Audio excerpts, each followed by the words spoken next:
돈을 버는 다양한 방법, 재테크 기사와 돈 되는 정보로 투자의 기준을 제시해주는 100분 머니쇼 시작합니다. 간밤 뉴욕 증시 3대 지수 모두 상승 마감했죠. 네, 그렇습니다. 3월 금리 인하 가능성이 훨씬 더 낮아지면서 실망감을 보였던 게 FOMC 당일날이었죠. 네. 그러나 하루 만에 뉴욕 증시 3대 지수 모두 1% 안팎으로 또 급반등에 나섰습니다. 다만 장 마감 후 실적을 발표한 빅테크들의 주가가 또 엇갈리면서 흐름은 심상치 않은데요. 당분간 뉴욕 증시도 변동성 큰 장세가 예상됩니다.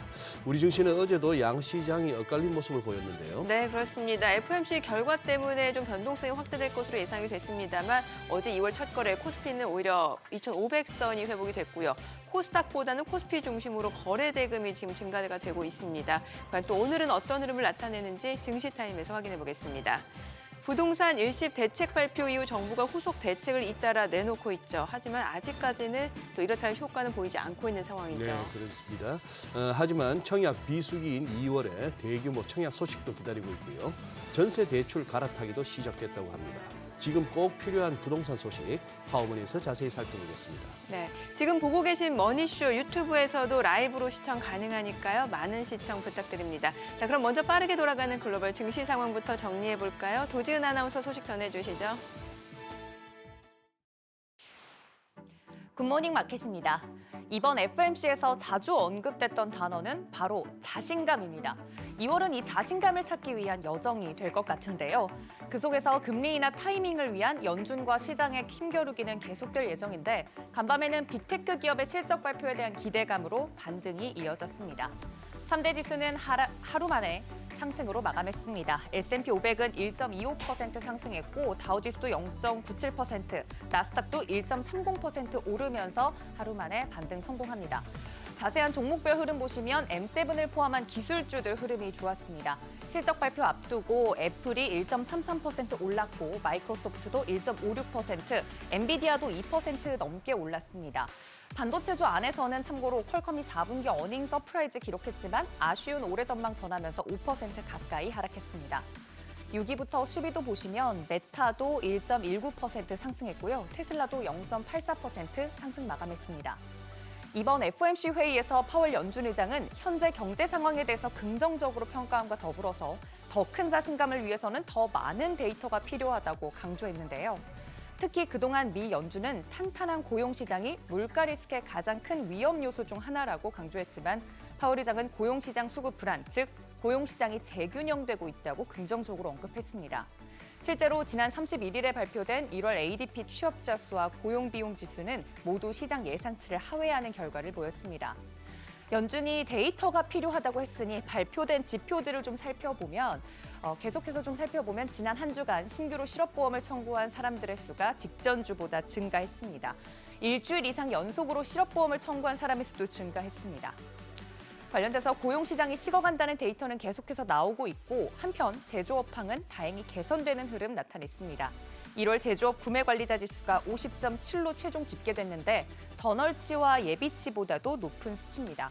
이처럼 연준이 원하는 데이터, 즉 고용시장 열기가 식고 있고 경기 둔화는 걱정이 없는 인플레이션이 잡혀간다는 긍정적인 지표들이 차례로 나오면서 반등의 발판을 마련해줬습니다. 어제는 실적 때문에 울고 싶은데 뺨까지 맞은 격이었다면 그래도 기대하는 구석이 있었죠. 역시나 3대장의 실적 발표입니다. 시총순으로 살펴보면 애플 먼저 살펴보도록 하겠습니다. 아이폰 판매와 관련해서 약간의 우려를 미리 흘렸던 애플인데요. 매출, 특히나 아이폰 매출, 또 주당 순이익은 시장 예상치를 상회했습니다. 다만 중국 매출은 크게 하회했는데요. 중국 리스크가 이미 연초 주가에 반영됐다고 해석을 할지 이 시장의 해석 방향에 따라서 주가가 달라질 예정입니다. 클라우드 절대 강자 아마존 보시면 매출과 EPS 그리고 영업 마진율까지 예상을 상회하면서 긍정적으로 결과가 나왔습니다. 다만 클라우드 매출은 약간 부진했는데 기대 매출의 경우 평균치로 보면 하회했지만 최대치 기준으로 보면 상회를 했습니다. 이것도 해석에 따라서 주가가 조금씩 달라질 것으로 예상이 되는데 일단 전체적으로는 긍정적으로 나왔습니다. 연일 신고가를 경신하던 메타 실적이 놀랍습니다.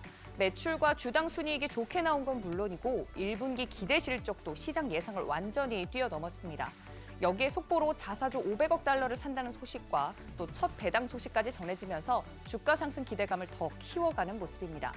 이로써 M7의 성적표는 모두 발표가 됐습니다.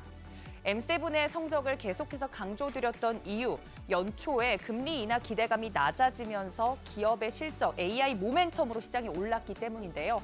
다행히 기다리던 빅테크 기업들의 실적이 양호하게 나왔습니다. 앞으로는 연준 파월 의장의 말처럼 매크로 지표들이 자신감을 찾을 만큼 연속적으로 잘 나와줄지 주시해야 될 텐데요.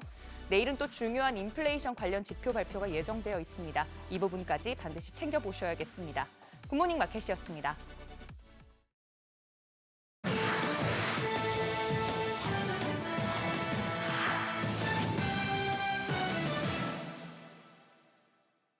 글로벌 비즈입니다. 오늘은 텍사스주로 테슬라 법인을 이전하려는 머스크와 러시아 법원으로부터 벌금을 부과받은 아마존, 자체 개발 AI 칩을 탑재하는 메타 소식입니다. 테슬라 최고 경영자 일론 머스크가 테슬라 법인의 텍사스주 이전을 추진합니다. 현지 시간 1일 로이터 통신에 따르면 머스크는 테슬라의 법인 소재지를 텍사스주로 이전하는 것을 묻는 설문조사를 자신의 소셜미디어 X를 통해 진행했고 87% 이상이라는 압도적인 동의를 받았습니다. 테슬라 법인은 현재 델라웨어주에 있는데요. 델라웨어주는 미국 다른 주보다 세금을 줄일 수 있습니다. 지난 30일 델라웨어주 법원에서 테슬라의 소액주주가 제기한 560억 달러 상당의 보상 패키지 소송이 패소하자 머스크가 법인 이전 투표로 여론을 조성하는 것으로 보입니다. 한편 휴먼라이츠 워치는 세계 주요 자동차 업체 중 5곳이 중국 신장 지역의 강제노동 프로그램 근절을 위해 충분히 노력하지 않고 있다고 보도했는데요. 테슬라도 강제노동에 노출될 위험이 높다고 언급했습니다. 미국 전자상거래 기업 아마존이 러시아 법원으로부터 200만 루블의 벌금을 부과받았습니다. 로이터 통신은 현지 시간 1일 아마존이 불법 콘텐츠를 삭제하지 못해 벌금을 부과받았다고 보도했습니다. 러시아는 아마존에 잇따라 벌금을 부과하고 있는데요. 지난 1월에는 자국 내에 아마존 사무실이 없다는 이유로 2억 루블 이상의 벌금을 결정했고 또 지난 10월 불법 콘텐츠를 삭제하지 못했다는 이유로 400만 루블의 벌금을 부과했습니다. 한편 아마존은 현지 시간 1일 기대 이상의 4분기 실적을 발표했는데요. 매출은 1,700억 달러, 주당 순이익도 1달러를 기록하며 모두 월가 예상치를 훌쩍 웃돌았습니다. 페이스북의 모회사 메타가 자체 개발한 새로운 인공지능 칩을 올해 데이터 센터에 탑재할 예정이라고 로이터 통신이 현지 시간 1일 보도했습니다. 해당 칩은 메타 내부에서 아르테미스라고 불리는데요. 메타가 자체 개발한 2세대 칩으로 AI 모델이 알고리즘을 이용해 순위를 결정하고 사용자 프롬프트에 대한 응답을 생성하도록 요구되는 추론을 지원합니다. 메타는 아르테미스 탑재를 통해 엔비디아에 대한 의존도를 줄이고 AI 분야에 투입되는 막대한 비용을 절감할 수 있을 것으로 기대하고 있습니다. 한편 메타도 작년 4분기 실적을 공개했는데요. 월가 예상치를 모두 넘는 매출 401억 달러, 주당 순이익 5.53달러를 기록했습니다. 호실적을 발표한 메타는 이번에 처음으로 배당금을 지급할 예정입니다. 미국 반도체 기업 엔비디아가 미국 규제에 맞춰 새롭게 내놓은 저사양 중국용 인공지능 칩이 중국 화웨이의 칩과 비슷한 가격에 판매될 예정입니다. 현지 시간 1일 로이터 통신에 따르면 엔비디아는 중국 유통업자들로부터 중국용 AI 칩 H20에 대한 사전 주문을 받기 시작했는데요. 해당 유통업체들은 이를 화웨이의 어센드 910B와 같은 가격으로 책정하고 있습니다. H20의 일부 성능이 화웨이의 칩보다 저하돼 비슷한 가격에 판매되는 것으로 보입니다. H20은 엔비디아가 미국의 규제를 피해 내놓은 중국 시장용 칩들 중 가장 강력한 기능을 가졌습니다. 현재 미국이 저사양 칩으로까지 규제를 확장하면서 화웨이 칩이 인기를 끌고 있는데요. 업계에서는 중국의 반도체 굴기를 제한하려는 미국의 통제가 오히려 중국산 기술 개발을 가속할 수 있다는 경고도 나옵니다. 제너럴 모터스와 스텔란티스의 지원을 받는 미국의 신재생 에너지 기업 CTR이 리튬 프로젝트를 위해 10억 달러 이상의 투자를 추진하고 있다고 블룸버그 통신이 현지 시간 1일 보도했습니다. 해당 투자는 헬스키친 지열 브라인 개발 프로젝트로 알려져 있는데요. 헬스키친은 CTR이 보유한 지열 발전소 및 리튬 추출 공장입니다. CTR은 해당 프로젝트를 통해 재생에너지와 증기를 사용해 지열 염소에서 리튬을 생산하고 있습니다. 한편 전기차에 사용되는 배터리의 핵심 부품인 리튬은 현재 재고가 산더미처럼 쌓이면서 2022년 말부터 가격이 하락하고 있습니다. 프로젝트가 중단되고 계약이 폐기되는 현 상황에서 자금 조달 계획은 최근 역풍을 맞고 있는 업계에서는 다소 이례적인 것으로 풀이됩니다.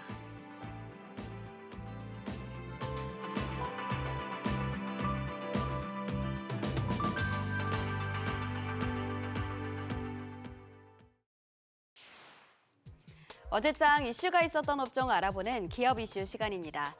FOMC에서 3월 금리 인하 가능성을 꺾으면서 국내 증시에 부정적인 영향이 있을 것으로 예측됐는데요. 하지만 어제 코스피는 저PBR 관련주 강세에 힘입어 오히려 반등에 성공했습니다. 이제는 저PBR 종목이 일종의 테마화되는 영상까지 보이고 있습니다. 금융과 보험, 증권 등 저PBR 업종의 하루 평균 거래 대금이 지난주와 비교했을 때 2배 가까이 증가하면서 수급이 쏠리고 있는데요. 어제 최상목 부총리 겸 기획재정부 장관이 기업 밸류업 프로그램의 구체적인 방안을 이번 달 중으로 발표하겠다고 밝혔습니다.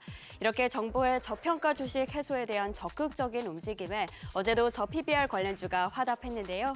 흐름 지펴보면 현대차가 6.89% 오르면서 20만 8천 원에 마감했습니다.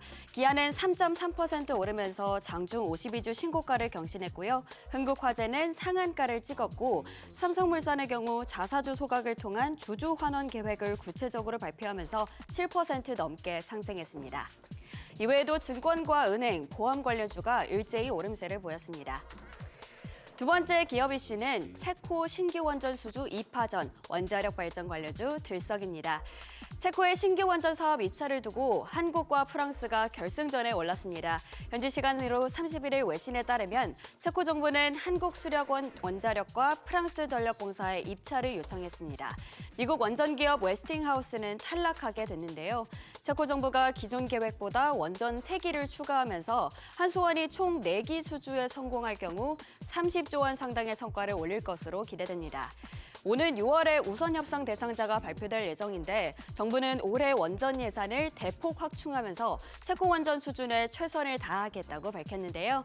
그럼 원자력 발전 관련주 마감 상황 보시죠. 네, 우진엔텍이 어제 상한가를 찍었습니다. BHI가 7.27% 상승했고 S&T에너지와 한신기계, G2파워가 4%대 상승률을 기록했습니다. SK텔레콤과 KT, LG유플러스에 이어 네 번째 이동통신사가 등장했습니다. 과학기술정보통신부가 지난 31일에 진행한 5G 28GHz 주파수 대역 경매에서 스테이지 X가 최종 승자가 됐습니다. 22년 만에 제4 이동통신사가 탄생한 건데요. 과기부는 신규 사업자가 시장에 조기 안착할 수 있도록 최대 4천억 원 규모의 정책금융과 세액공제 지원을 약속했습니다. 하나증권은 제4 이동통신 신규 사업자의 등장이 통신장비 업계의 호재라고 평가했는데요. 그럼 어제 상승한 종목들 보겠습니다. 센서뷰가 7%대 상승률을 기록했고 KMW도 5.46% 올랐습니다. 다산네트워크스와 솔리드가 3%대 상승률을 기록했습니다. 정부가 지난 30일에 친환경 모빌리티 규제 혁신 방안을 발표했습니다. 기업 부담을 줄일 수 있는 과제 43개를 발굴해서 개선할 예정인데요. 이르면 올해 안에 전기차와 전기차 충전기 관련한 각종 인증 절차가 간소화되고 전기차 충전 시 주차료 면제와 감면 혜택이 주어진다고 합니다. 또 충전기 보급을 확대하고 친환경차 관련 규정을 미국과 유럽연합 기준에 맞춰서 정비하기로 했습니다. 이렇게 정부의 규제 혁신 소식에 어제 전기차 충전 관련주가 모처럼 반등에 성공했는데요. 마감 상황 한번 살펴보겠습니다. 어제 코스닥에 상장한 이닉스는 공모가 대비 165% 급등했습니다. SK네트워크스도 14% 넘게 오르면서 52주 신고가를 돌파했습니다. 지금까지 어제의 기업 이슈 알아보는 기업 이슈 시간이었습니다.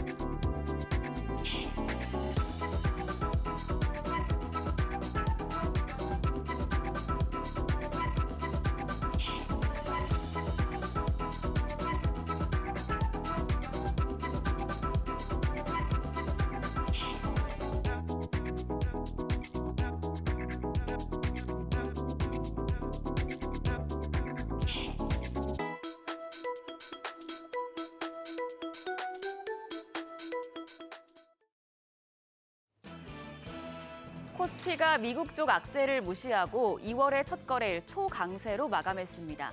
최근 계속되는 저PBR주의 힘을 다시 한번 확인할 수 있었던 시장이었습니다. 코스닥 고PBR 종목을 팔아서 코스피 저PBR 종목을 사는 쏠림 현상이 나타나면서 코스피는 오르고 코스닥은 내렸는데요.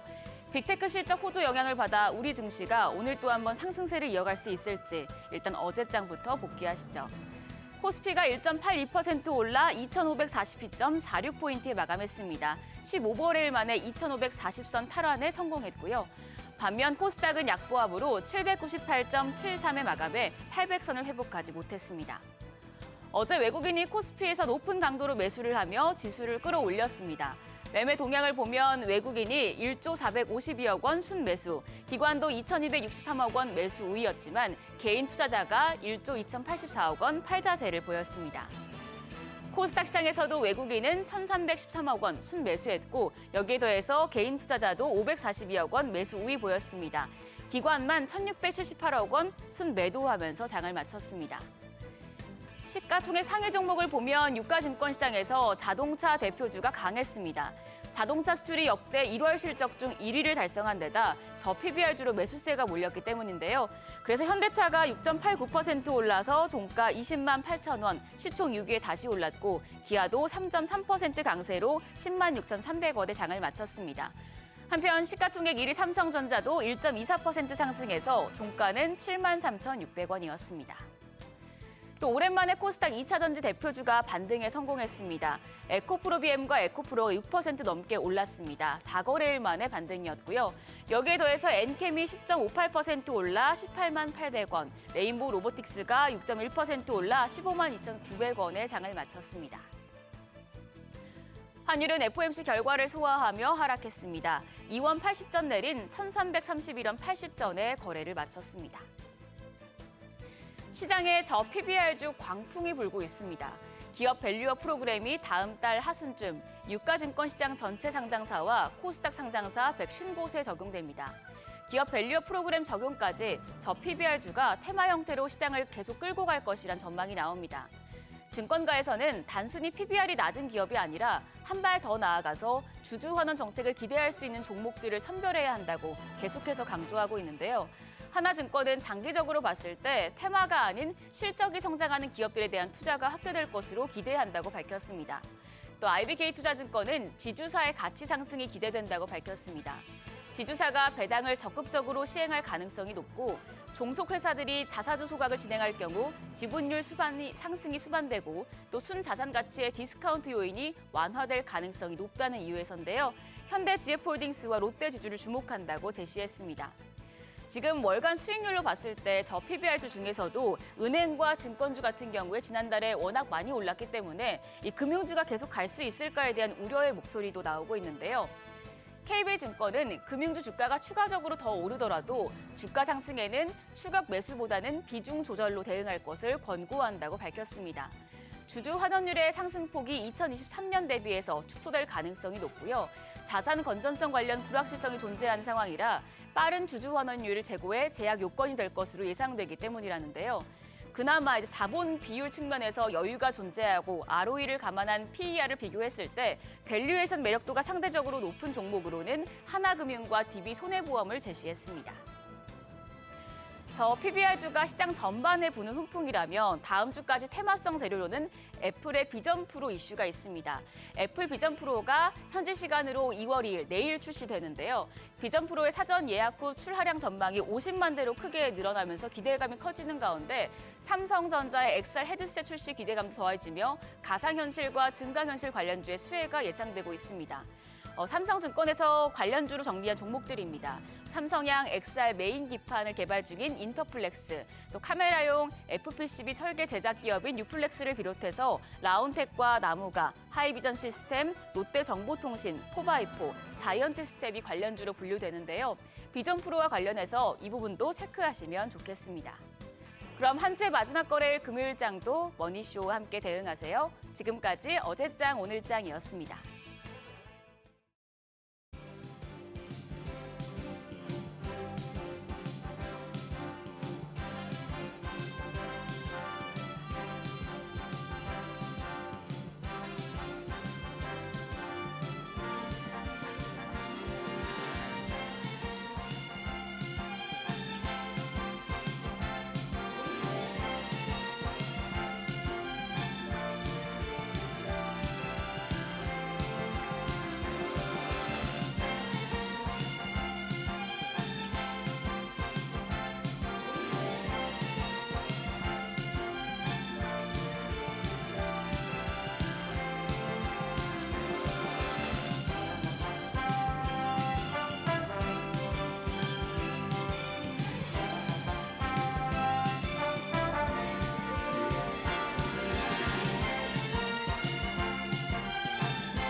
네, 현재 시각 8시 22분 지나갑니다. 지금 시청자분들 저희 머니쇼 시청하고 계시는데요.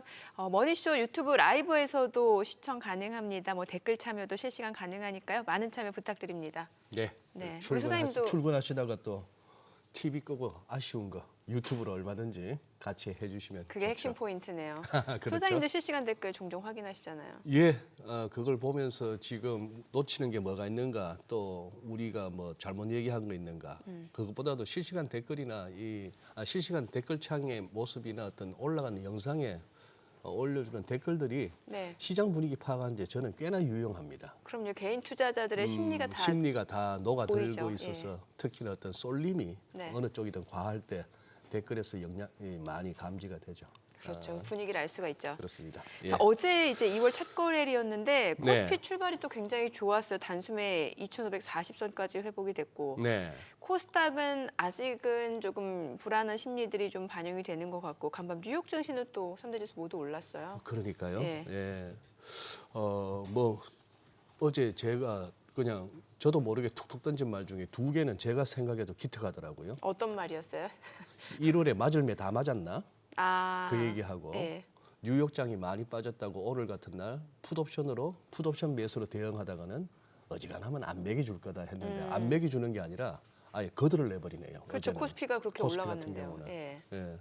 미국 장도 지금 실적 발표 이후에 뭐 메타, 아마존 뭐 할 것 없이 막 날아갑니다. 애플 제외하고. 그러게요. 애플 같은 경우도 지금 뭐 5분기 만에 역성장을 네. 벗어났다는 소식이 전해지고 있는데 일단 주가 자체는 아직까지는 그렇게 또 화답하지는 못하고 있는 것 그러니까요. 같고요. 예. 그래서 지금 아마 그저께 이틀 전에 있었던 FMC하고 그 이후 계속 나오는 지표들을 갖다가 시장이 해석하는 과정에서 변동성은 커진 것 같고 요것도 우리가 한번 꼬작꼬작 씹어주실 분이 오늘 나오셨잖아요. 유진투자증권의 글로벌 네. 매크로팀의 허재만 팀장님 함께합니다. 어서 오세요. 어서 오세요. 네, 팀장님. 안녕하십니까. 예. 지금 이틀 사이에 미국 증시 더불어 우리는 미국을 증시에 선제해서 아주 강력한 어떤 좀 달라지는 모습. 네, 한마디로 다이내믹하고 스펙타클합니다. 시장 흐름. 네, 그렇습니다. 요 이틀 사이 흐름 한번 허 팀장님 한번 어떻게 보고 계신지 정리를 한번 해주시죠. 먼저 미국 시장 말씀드리면은 미국 시장은 사실 FMC FMC 회의 이후에 주가가 좀 밀리긴 했습니다만은 네. 구글 실적을 제외하면은 사실 그렇게 추세에 어떤 변화를 줄 만한 요인은 없었다라고 저는 좀 보고 있기 예. 때문에 사실 이제 그저께 주가 하락이 조금 의외였고 오늘 다시 올라옴으로써 원래 추세를 굉장히 좀 빨리 회복을 했다 이렇게 좀 볼 수 있을 것 같고요. 사실 이제 국내 시장이 조금 좀 애매했던 것 같습니다. 오히려. 그러니까 1월 달에 워낙 부진했고 예. 예. 사실상 제 생각으로는 미국 시장 대비해서는 좀 상대적으로 약한 모습이 앞으로도 좀 이어질 것 같다라고 했는데 어제 외국인이 엄청 사면서 이제 그러니까요. 주가를 좀 끌어올렸는데요. 사실 그래봐야 아직은 2,500선이라 좀 지난 1월 동안에 워낙 글로벌 시장 대비해서 워낙 약했던 것들을 조금 만회하는 그런 흐름이 좀 나오지 않았었나라는 관점에서 좀 생각을 하고 있습니다. 그래요.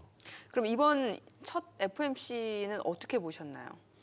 저는 예상대로 나왔고 예상대로 나왔다. 그리고 사실 내용 자체는 도비시한 면과 호키시한 면이 같이 섞였는데 네.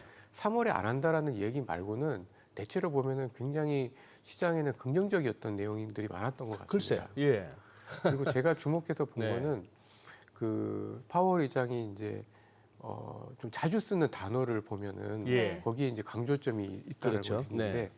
이번 회의에서는 프로그레스, 그러니까 진전이라는 진전이 있었다. 표현을 굉장히 좀 많이 썼습니다. 네. 그러니까 인플레에 대해서 분명히 진전이 있다라는 거죠. 그렇다라고 하면은 금리 인하가 아주 멀진 않았다라는 걸 분명히 얘기를 하는 거고, 다만 이게 지금 당장 1월에 또는 뭐 3월에 뭐 5월에 이렇게 못 받기는 좀 어렵다라는 그런 의미로 해석을 한다라고 하면은 뭐 약간 쉬어갈 수는 있어도 뭐 전반적으로 금리 인하에 대한 기대는 여전히 유효하고 미국 시장도 긍정적이고 나쁘게 볼 요인은 별로 없었다라고 좀 보여집니다. 누가 그러더라고요. 성명서에서 뭐 추가적인 뭐 어디셔널 팔러시 퍼밍이라는 네, 그 표현 추가적인 정책 다지기라고 한다면 혹시 한두 번 정도 더 금리 인상 여지를 남겨두는 그 문구였는데 그게 사라졌고 네, 맞습니다. 예, 그렇게 해서 이제 방향은 분명히 정해졌잖아요. 이제 더 이상의 금리 인상보다는 시기의 문제지 인하 쪽이다. 네. 그것만 해도 시장으로서는 꽤나 건졌는데 파월 의장이 조금 3월 금리 인상 빠를 것이다, 거의 없을 것이다 쪽에 얘기를 하면서 조금 이제 불안해했는데 굉장히 공감 가는 누군가의 그 후기인데 기자 질문이 그랬답니다. 파월 회장 당신 또 한 번 더 하고 싶냐 이랬대요. 그때부터 파월 회장이 조금 센 척하더라는 겁니다. 좀 자존심을 건드렸나 뭐 그런 식이기도 한데 근데 사실 실적 좋잖아요. 미국 기업들 특히 빅테크들 이 정도면 좋은 거 아니에요? 미국은 보면 빅테크만 좋습니다. 빅테크만. 아니 실제로 주가도 그랬잖아요. 빅테크만 네. 날아갔잖아요. 그러니까 S&P 500 기업들에서 빅테크 한 7개 예. 정도를 빼고 보면은 지금 예상하는 것도 마이너스이고요. 실적 예상 예. 실적 전망도 마이너스고 마이너스고 지금 나오는 것도 마이너스입니다. 실제로. 현재 나오는 것도 그래서 사실 빅테크들 말고는 실적들이 조금씩 미스하는 기업들이 지난 1년 동안 보면 에는 그 소위 이제 실적을 상회하는 기업들의 비중이 77%인데 예. 지금 70%가 조금 안 되거든요.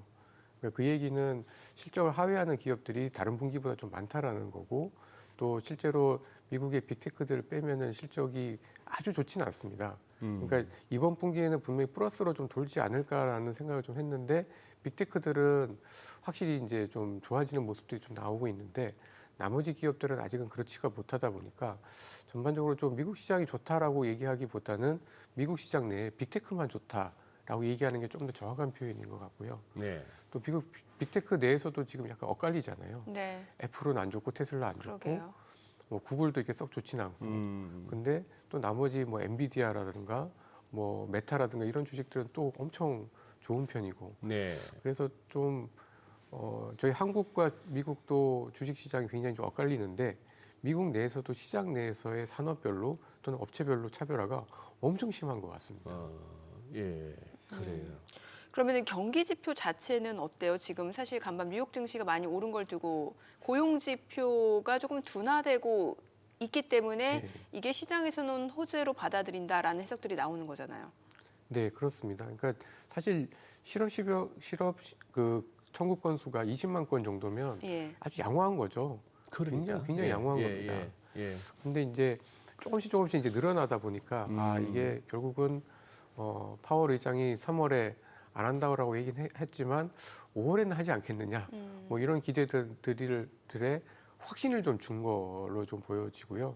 또 미국의 다른 경제 지표들도 나오는 거 보면 되게 지금 엇갈리고 있거든요. 어제 그런데 ISM 제조업 지수는 고무적인 지표 아닙니까? 네. 상당히 이제 여전히 뭐 50 이하긴 합니다만 조금씩 올라가고 이제 있는 올라오고 거예요. 있는 중이잖아요. 네, 네.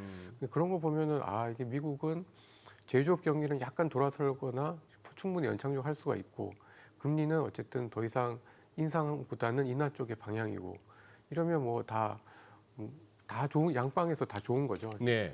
그래서 미국 시장은 상당히 좀 되게 불안하면서도 되게 이제 균형을 잘 잡아가고 있는 상황이다 이렇게 좀 볼 수 있을 것 같습니다. 우리도 사실 어제 바로 2월 첫날이다 보니까 발표됐던 그 1월 수출입 네. 동향 굉장히 좋았잖아요. 수출도 전년 대비 증가. 그 반도체가 주도한 네. 어떤 그 무역 수지 개선. 그렇게 볼 것 같으면은 이 너무 호들갑 같습니다만 외국인들이 어제 현물만 1조 넘게 산 게 아니고 선물도 엄청 샀거든요. 네. 그 외국인들이 선물 사고 뭐 선물 사는 와중에 현물 팔고 그 반대의 경우 이런 식으로 할 것 같으면 결국은 요거 지수 갖고 단기 트레이딩을 한다 싶은 의심을 가질 만한데 현 선물을 동시에 샀단 말이에요. 네. 그러면 외국인들 입장에서는 한국 증시 충분히 빠질 만큼 빠졌고 상대적으로도 저렴하다. 한번 시장 갔다가 단기적으로나마 한번 덜어 올려보자. 이렇게 해석하는 건 좀 오버일까요? 아니 저는 그럴 가능성이 좀 있지 않나라고 좀 좀 있다. 보여집니다. 그리고 사실 그 어저께 내용을 보면은 네. 중국의 차이신 제조 PMI도 예. 어쨌든 50선을 유지를 하면서 예상했던 것보다는 좀 잘 나왔고 네. 그러면서 이제 최근에 홍콩 시장이 굉장히 안 좋았다가 예. 약간 좀 밑에서 또 들어올리는 모습들을 좀 보여줬거든요. 거기에다가 이제 저희 수출도 좋지, 그다음에 정부에서는 기업 밸류업 프로그램 한다 그러지. 그러니까 이런 것들이 좀 같이 어우러져서. 맞물렸지 않았나라고 좀 보여지고요. 근데 이제 그렇다고 하더라도 정확하게 왜 1조씩 외국인이 갑자기 순매수를 했는지는 정확한 어떤 그 트리거는 저도 잘 모르겠습니다. 정확한 트리거가를 조금 지나면 아마 알 수 있을 것 같은데 뭐 어저께는 그냥 분위기가 좀 좋아지는 것까지는 저희도 인정하고 예. 살 수 있다는 생각이 드는데 굳이 1조씩이나 샀었어야 됐나라는 생각은 갑자기 좀 의구심이 좀 들더라고요. 하루 만에 갑자기. 네. 그러게 외국인의 속내가 좀 궁금하긴 하네요. 이게 추세적으로 이어진다라는 보장도 없고. 예. 그럼- 요즘 또 이런 말도 있습니다. 그 테마주를 이렇게 주도해 나가면서 또 이렇게 뭐 리딩도 하고 하는 그런 쪽에서 뭘 제일 많이 보나 하면은 정부 일정 본대요. 네. 이게 국내 증시에 요즘 테마를 갖다가 내일 정부에서 뭐 하지? 어디에서 어떤 발표가 나오지? 어떤 정책이 나오지에 따라서 하다못해 하루 이틀 정도는 충분히 시세를 만들 수 있는 그게 된다 하는데 최근에 그 비대면 원격 진료 관련해서 그런 것도 뭐, 마찬가지고 예. 그런 차원에서 볼 것 같으면 지금 저 PBR 이거는 엄청난 테마 아닙니까? 그렇습니다. 사실 그 정부 정책을 보면은 올해 1월 2일부터 어쨌든 많이 달라졌어요. 1월 2일 날 저희 그 주식시장 개장할 때 대통령이 갔다는 것 자체가 그렇죠. 어쨌든 그래서 굉장히 가셨죠. 네. 센세이션 했고요. 그리고 1월 17일 날 그러니까 1월 2일 날 그렇게 가셔가지고 금투세 폐지한다라고 네. 얘기를 하셨고 17일 날 상속세 또 개편 얘기를 또 하셨고 네. 그리고 이제 1월 말에 이제 기업 밸류업 프로그램 같은 것도 또 얘기를 하셔가지고 전체적으로 1월 달에만 엄청 그 주식시장에 좀 우호적인 정책들을 정부가 낸 걸 보면 확실히 뭐 나쁘게 얘기하면 선거 전에 띄우겠다라는 색깔이 있는지 모르겠습니다만 네. 분명히 정부의 정책 자체는 주식시장이 굉장히 우호적이다 이렇게 좀 봐야 될 것 같고요. 그러한 측면에서 봤을 때 저 PBR 주식들이 좀 나름대로 이제 그 어떤 정부의 정책과 이런 발표들이 확실히 이렇게 테마를 만드는 데 있어서 분명히 좀 도움이 됐었던 게 아닌가 싶습니다. 지금 화면에 나오는 거 보면은 사실 저는 현대차, 기아가 저렇게 또 주가가 올라가는 것도 진짜 오랜만에 본 거고 맞아요. 보험주, 흥국화재, 상한가 사실 보험주라든지 또 금융주 같은 경우는 좀 무거운 네, 섹터잖아요. 맞습니다. 근데 이게 저PBR, 그러니까 저평가됐다라는 이유만으로 저렇게 올라가는 것도 좀 신기하긴 하거든요. 네, 맞습니다. 삼성생명 같은 삼성생명 같은 이런 것도 결국 그거구나. 저 PBR 그걸로 해서 뭐 같은 흥국화재나 아까 깜짝 놀랐다고 하지만 이런 것들이 이런 식으로 움직인 흐름을 본 적이 거의 없었는데 그러니까 소장님이 본 적이 없으시면 저도 그러니까 예. 저 PBR 관련주 이게 지금은 가장 강력한 테마 같아요. 네. 저도 이제 하도 그 시장에서 뜨거우니까 이제 네. 자료를 좀 그려봤더니 그려봤더니 만들어봤더니 예. 좀 재밌는 게 저희 한국 전체 시장의 ROE가 한 8% 초반 정도 나오고요. PBR이 이제 0.9배 정도 되는데 예. 저희 시장 평균보다 PBR은 낮고 네. ROE가 높은 그 업종들이 딱 저 업종들입니다. 보험, 증권, 은행, 자동차, 에너지, 운송. 그 다음에 이제 그 작년까지는 이제 적자였지만 올해 흑자로 돌아선다라고 하면 유틸리티 디스플레이 이런 업종들이 딱 그 이제 어떻게 보면 스크리닝에 완전히 정확하게 이렇게 걸리는 업종들인데 아 그래요. 지금 그 업종들이 뭐 날아가고 주가가 있다. 좀 날아가고 있는데 사실 이게 지속성이 있다라고 보고 있지는 않습니다. 아무래도 이제 저 PBR 주식들이 리레이팅 된다라는 건 되게 좋은 얘기고 네. 저희 소위 말해서 이제 주식시장 종사자 입장에서 봤을 때는 정말 반가운 일이긴 한데 저 PBR 종목들이 저 PBR이 된 거는 다 이유가 있거든요. 그만큼 저평가된 이유가 있다. 네. 예.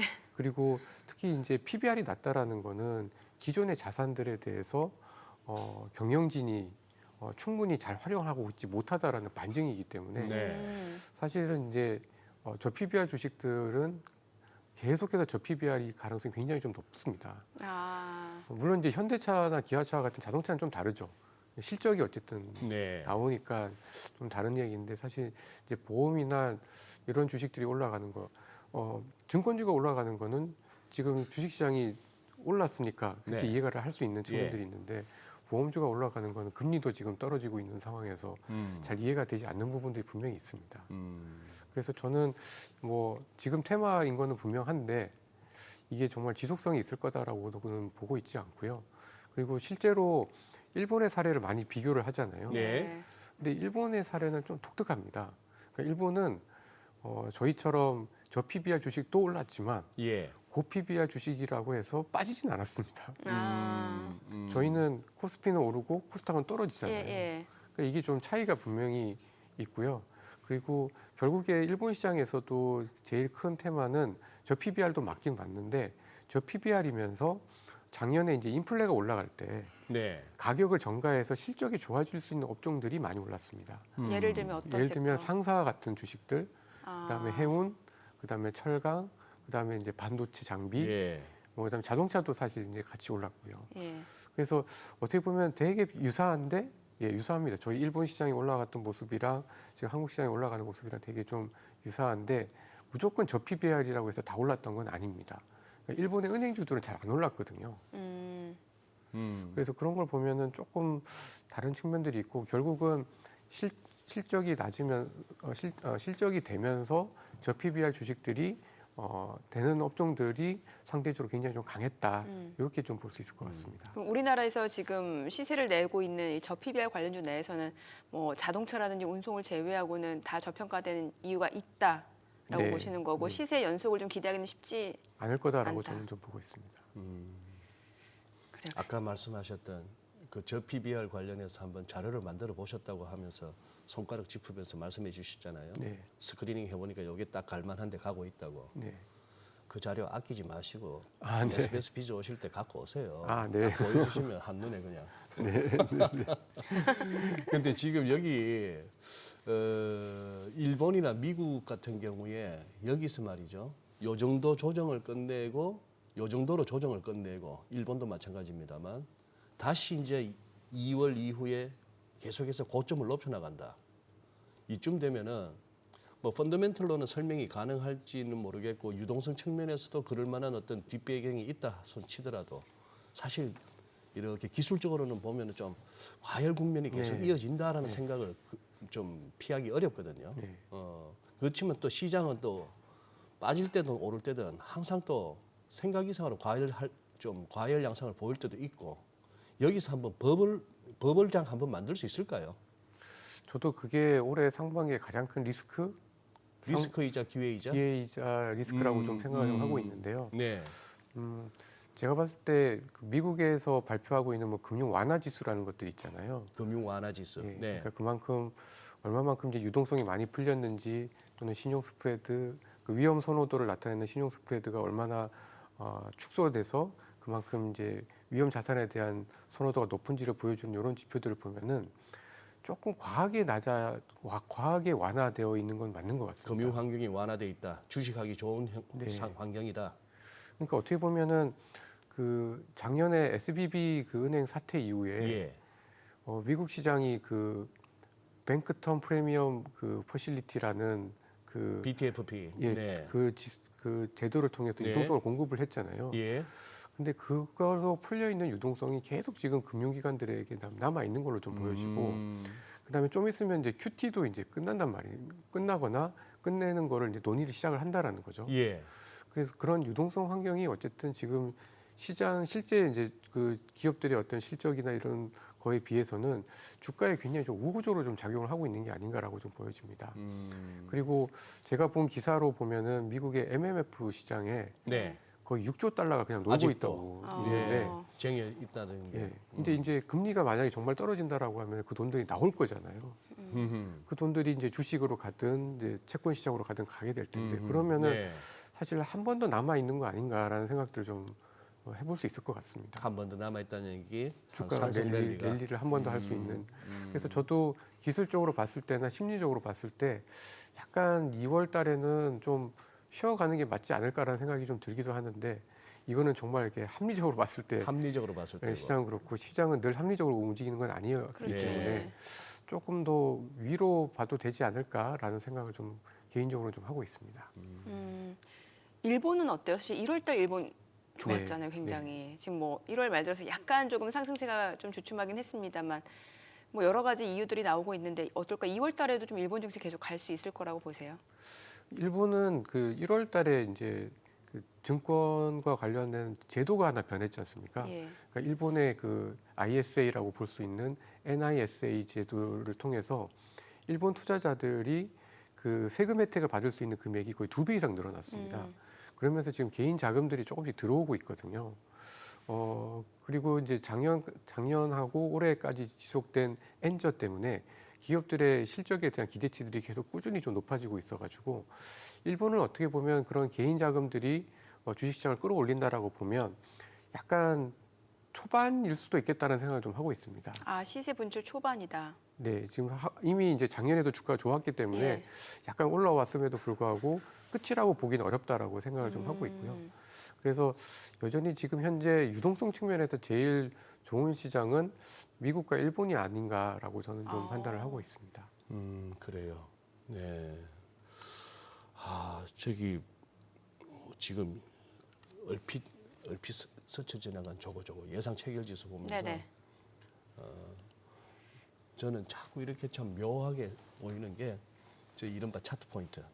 오늘 예상되는 그걸 갖다가 한번 딱딱 보여주고 하거든요. 네. 지금 이제 어제부로 우리가 이제 노릴 수 있는 건 2,550이고 그다음 2,580인데 이걸 갖다가 원웨이로 그냥 갈라는지 오늘은 2,550 근방에서 한번 찍고 또 쉬었다가 또 2,580을 향해서 갈라는지 그 이제 잔파동은 알 수가 없지만 그런 상황이 됐는데 궁금하기는 오늘도 외국인이 어제처럼 사준다면은 이거는 2월 장은 의외로 뜨거워질 수도 있겠다. 근데 하루 만에 또 뭐 판다든지 이러면은 얘들도 단타적이다. 아니 근데 지금 호가 분위기로 네. 봤을 때는 지금 대형주들이 여전히 좋아요. 뭐 현대차, 기아 네. 좀 호가가 굉장히 좋아 보이고 뭐 지금 특히 이제 화장품 관련주 내에서는 지금 호가 물론 호가다 보니까 좀 허수가 있겠습니다만 지금 LG 생활건강이 12% LG 생활건강이 급등이 예상이 되고 뭐 아모레지, 에이블센시, 코스맥스 이렇거든요. 사실 화장품 관련주들도 그동안 좀 소외됐던 측면이 있었고 최근에 조금 시세를 내기 시작했고요. 예. 그런데 저 PBR 주를 갖다가 이렇게 띄운다는 정부 정책은 또 거꾸로 생각해 본다면은 이른바 성장 기대감으로 달리던 주식들한테는 그래서 PER 측면에서나 PBR 측면에서 높았던 그쪽 종목들에는 또 약간 부담스러운 그거 네, 재료 아닙니까? 그렇죠. 네. 근데 제 생각에는 성장주가 사실은 이제 주식시장의 메인인 거는 맞는 것 같은데 그렇죠. 예. 지난 한 2년 동안 예. 너무 성장주와 이제 가치주 간에 이제 괴리가 많이 벌어진 괴리가 거는 좀 컸었죠. 많은 것 같습니다. 그러니까 예를 들어서 은행주 같은 경우에 네. 뭐 PER이 뭐 4배, 5배, 예. PBR이 뭐 0.3배, 0.4배까지 제일 안 좋을 때는 떨어졌었는데요. 예. 그 과거에 이제 많은 금융위기를 겪었던 국가들의 은행주들의 PBR 저점이 0.3배에서 0.4배거든요. 아, 그래요? 네. 그러니까 이제 예를 들면 2008년 금융위기 때 미국의 은행주들, 망한 은행들 말고요. 은행주들의 PBR 저점이 0.3배, 4배.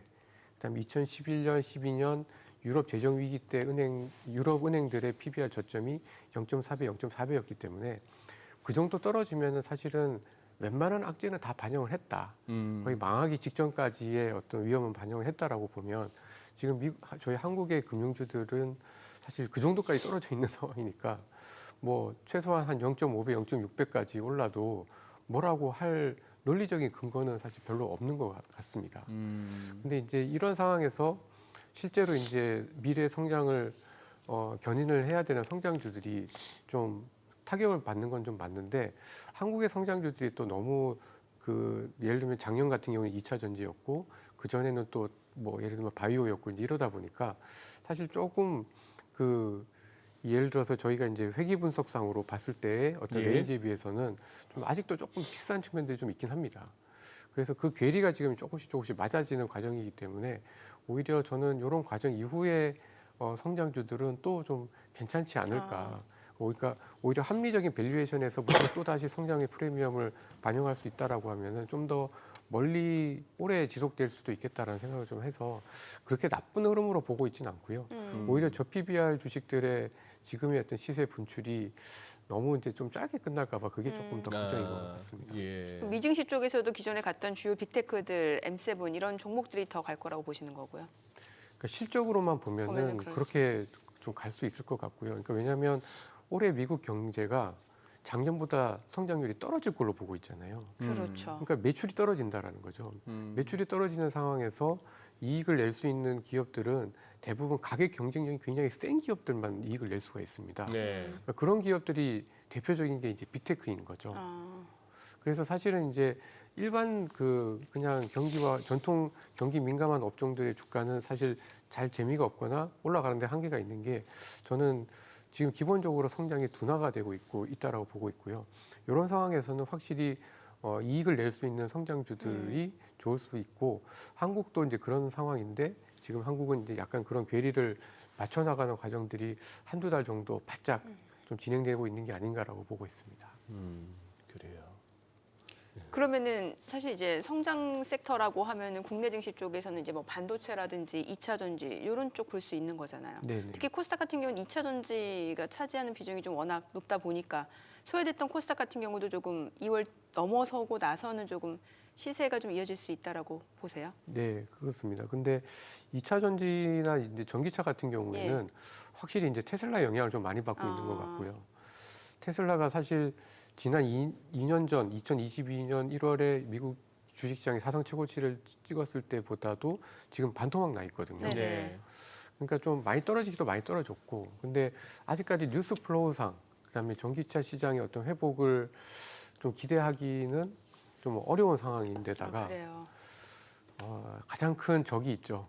트럼프라는 가공할 만한 악재가 있기 때문에 이 전기차 시장이 이게 좀 돌아서려면은 아무래도 그런 미국의 대선과 관련된 좀 불확실성들이 좀 완화가 되거나 이 정책적으로 크게 변하지 않는다라는 가정들이 좀 되어야지 좀 될 것 같아서 좀 전기차 시장 쪽은 뭐 장기적으로는 아마 될 것 같습니다만은 적어도 올해 상반기에는 좀 힘든 국면들이 조금 더 이어지지 않을까라고 보고 있습니다. 알겠습니다. 자, 지금 시각 8시 50분 지나갑니다. 오늘 양시장 호가 상황 체크해 보겠습니다. 먼저 코스피 예상 체결지수 좀 보도록 할게요. 코스피가 오늘 0.6% 추가적으로 상승세 이어갈 걸로 보이고요. 2월 달 들어서는 좀 분위기가 많이 바뀌는 것 같습니다. 어제 코스피가 단숨에 2,540선까지 회복이 됐고 오늘 추가적으로 또 2,550선을 훌쩍 뛰어넘으면서 출발할 걸로 보입니다. 2,559포인트. 코스닥도 오늘 0.3% 상승 예상되고요. 800선 회복을 시도할 걸로 보입니다. 시가총액 상위 종목 예상 체결가 보도록 하겠습니다. 삼성전자가 1.7% 상승 예상됩니다. 예상 체결가는 74,900원. SK하이닉스가 소폭 하락 출발 예상되죠. 호가는 132,100원이고요. LG에너지솔루션이 0.39% 상승이 예상됩니다. 예상 체결가는 383,000원. 삼성바이오로직스가 0.48% 하락 예상되고요. 호가 825,000원이네요. 삼성전자 우선주가 1% 상승 예상되고요. 현대차 호가가 오늘 5% 강세가 예상됩니다. 219,500원 지금 예상 체결가 집계되고 있고요. 기아도 마찬가지입니다. 지금 3%대 강세가 예상이 됩니다. 호가에서는 109,600원으로 집계가 됩니다. 셀트리온 0.3% 상승 예상되고요. 포스코홀딩스가 0.9% 오름세 예상됩니다. 호가 44,000원, 네이버도 1.9% 상승 예상되고요. 예상 체결가는 206,500원으로 집계가 됩니다. 오늘장에서도 저 PBR 관련주라고 이제 대표되는 이런 자동차 섹터의 강세 그럼 계속해서 좀 이어질 걸로 예상이 되고 있습니다. 현대모비스도 1%대 상승이 예상되고 있고요. 코스닥 시가총액 상위 종목 예상 체결가도 보도록 하겠습니다. 어제 이제 에코프로 그룹주들 이제 탄력적으로 좀 반등을 나타내주는 모습이었는데 오늘 호가 분위기 보도록 하겠습니다. 에코프로 BM이 지금 0.8% 상승 예상되고요. 예상 체결가는 23만 원이죠. 에코프로도 0.5% 상승이 예상됩니다. 예상 체결가 537,000원. HLB 보합 예상되고요. 셀트리온 제약이 0.4% 상승 예상됩니다.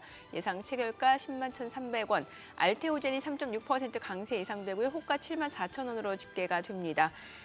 HPSP가 1.7% 상승 예상됩니다. 지금 예상 체결가 45,700원. 리노공업 강보합권 예상되고요. 엔캠 보합 예상됩니다. 레인보우 로보틱스가 지금 1% 상승 예상되고요. 지금 호가로는 15만 4,500원으로 집계가 됩니다. JYP 엔터테인먼트가 상승 예상되고요. 예상 최저가는 7만 6,300원 집계가 됩니다. 자, 오늘 호가 분위기로 봤을 때 어제 또 강세를 나타냈던 금융주들은 어떤지도 좀 보도록 하겠습니다. 지금 오늘 보게 되면은 이제 은행주 같은 경우는 뭐 KB금융, 신한지주는 좀 보합권이 예상이 되고 있고 하나금융지주가 0.9% 상승 예상되고 있는 모습이고요.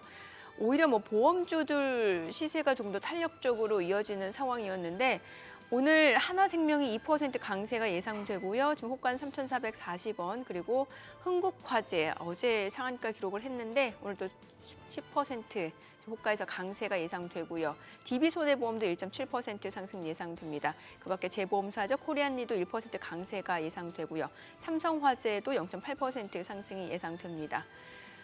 오늘도 역시 저PBR 관련주 쪽으로는 이제 매수세가 좀 유입이 될 걸로 예상되는 분위기인 것 같습니다. 이제 개장까지 6분여 가량 남았습니다. 오늘도 일단은 뭐 예. 시장 분위기는 괜찮아 보이네요. 네, 와, 그러네요. 지금 코스피가 2,565포인트까지도 지금 호가에서는 기록이 되네요. 예. 일단 막 대충 타겟이 보이니까 네. 타겟이 보이는 데다가 시장 방향성이 일단 잡혔다 싶으면은 또 단숨에 가고자 하는 게 또 시장이다 보니 코스피 오늘 힘내면은 2,580 금방도 가겠는데요. 야, 이거 진짜 뭐라고 표현해야 되나요? 참 예측이 쉽지 않은 것 같아요. 이렇게 대형주라든지 저평가 관련주들이 이렇게 시세를 내줄 거라는 거가 네. 예측이 쉽지 않았던 것 같은데. 그리고 좀 다소 뜬금포라는 느낌이 들 겁니다. 이 말씀하신 대형주나 네. 최근 이렇게 막 네. 급등세를 보이는 저 PBR주 이렇게 그동안 주가 흐름을 차트로 이렇게 한번 확인하시다 보면은 네. 뭔 일이지 싶을 정도의 그러니까요. 네, 그런 식으로 됐는데 그게 또 어떻게 보면은 한국 증시의 매력이자 좀 한국 증시의 좀 뭐랄까요? 매력과 허접함은 서로 안 어울리는 단어인데 진짜 이게 단타 세력들에게는 이만한 장이 없습니다.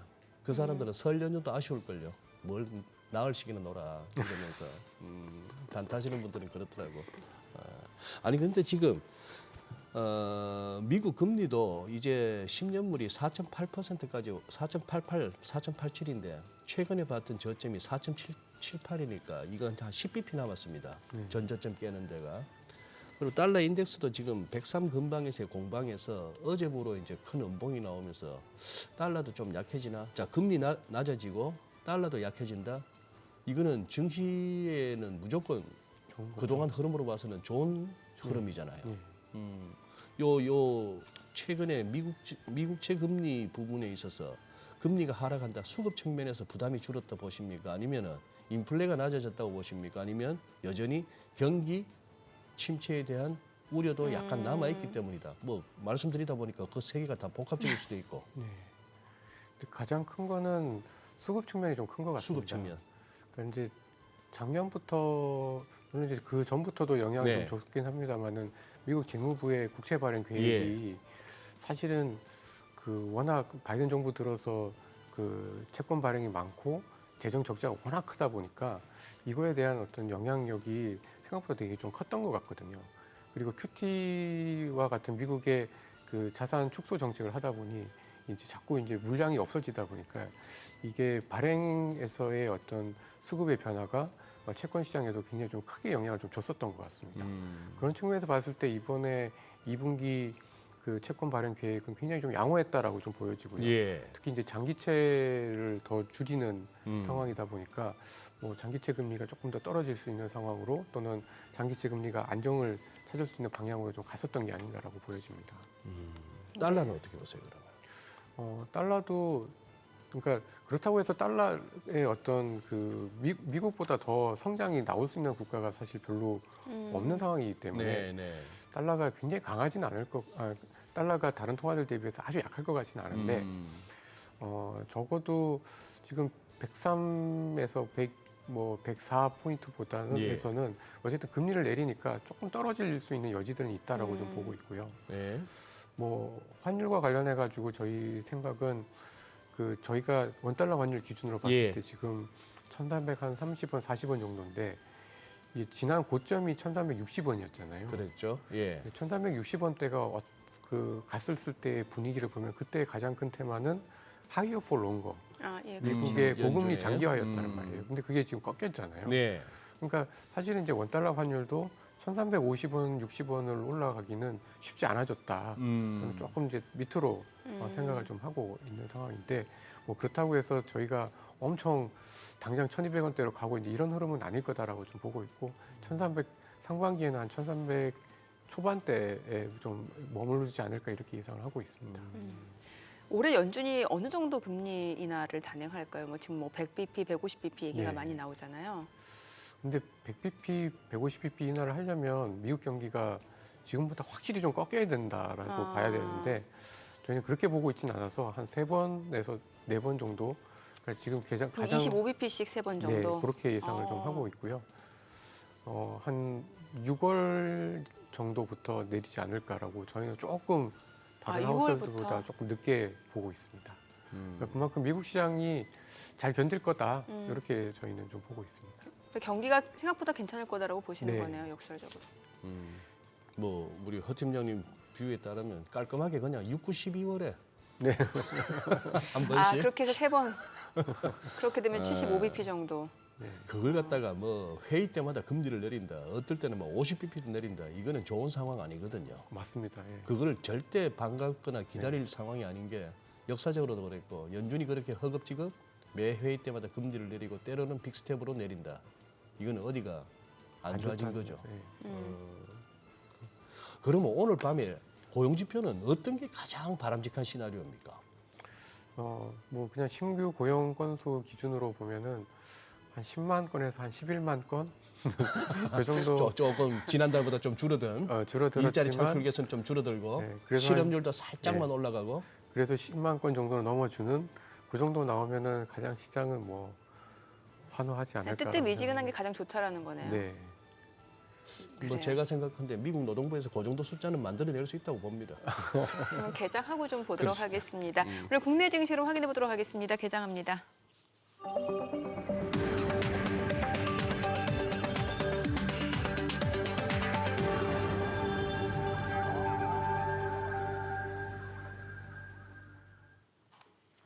네, 2월 2일 금요일 국내 증시 개장했습니다. 어제 코스피가 단숨에 2,540선을 넘어서면서 시장 상승을 이끌었고요. 뭐 코스닥도 좀 반등을 보여줬습니다.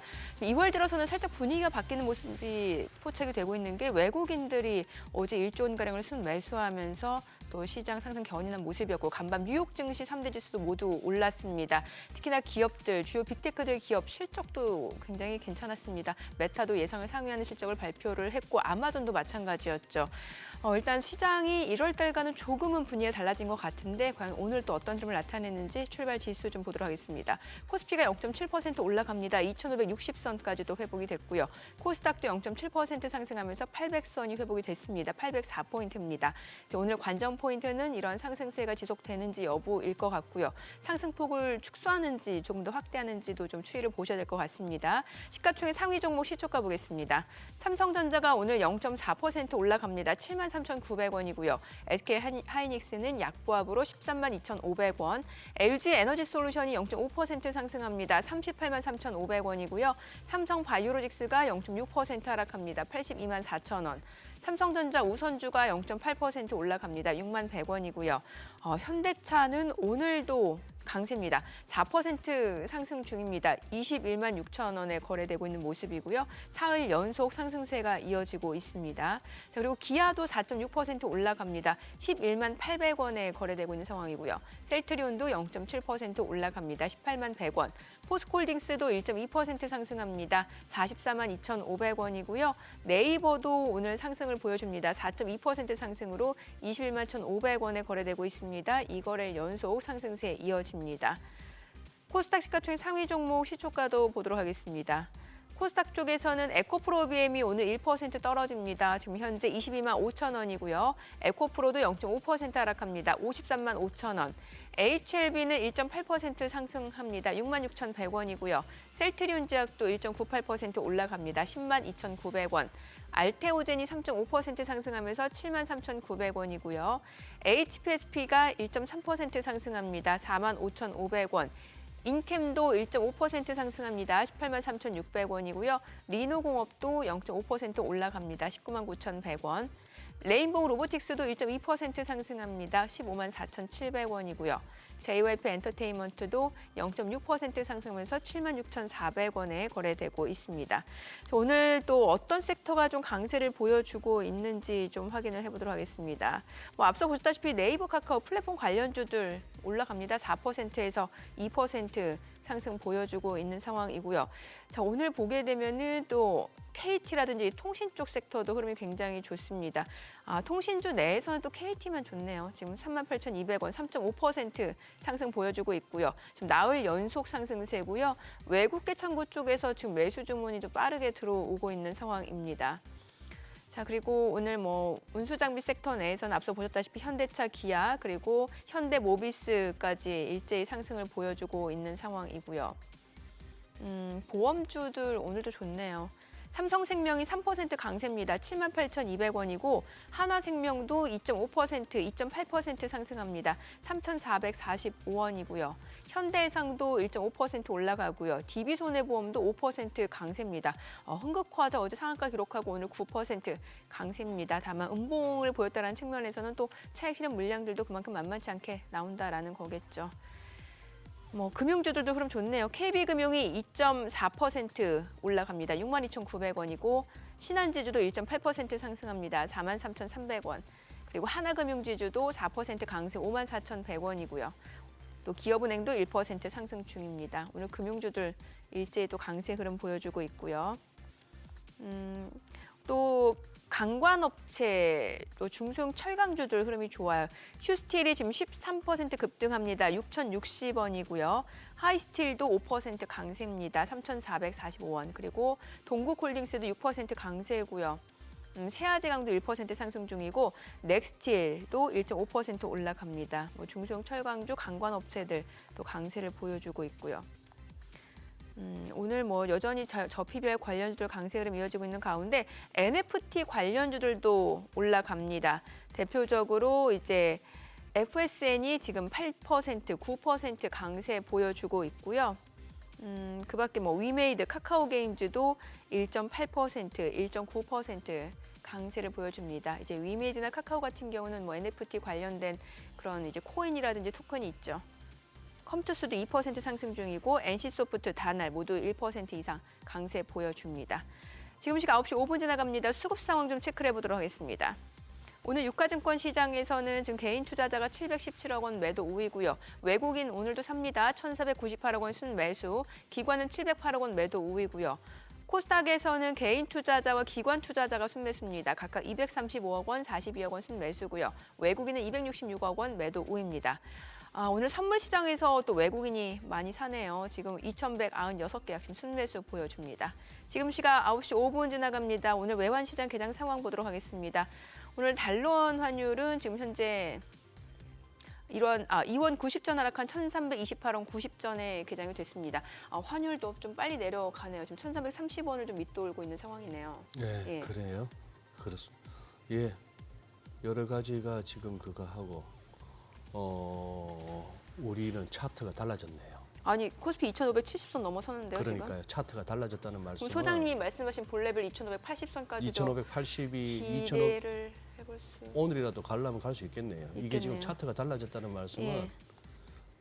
지금 보여드리지 못해서 그거 합니다만 데일리 차트를 보시면은 일간 차트요? 예, 일간 차트를 보시면 그동안 이렇게 반등 흐름이 이른바 교과서에서 말하는 깃발령 흐름을 보일 수 있었는데 오늘부로 그 깃발령 패턴 그 가설은 기각됩니다. 그냥 지금 이거는 외국인들이 우리 시장을 사네요.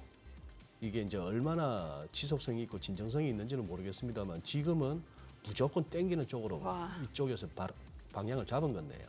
지금 방향을 잡아가지고 그것도 코스피만, 그러니까요.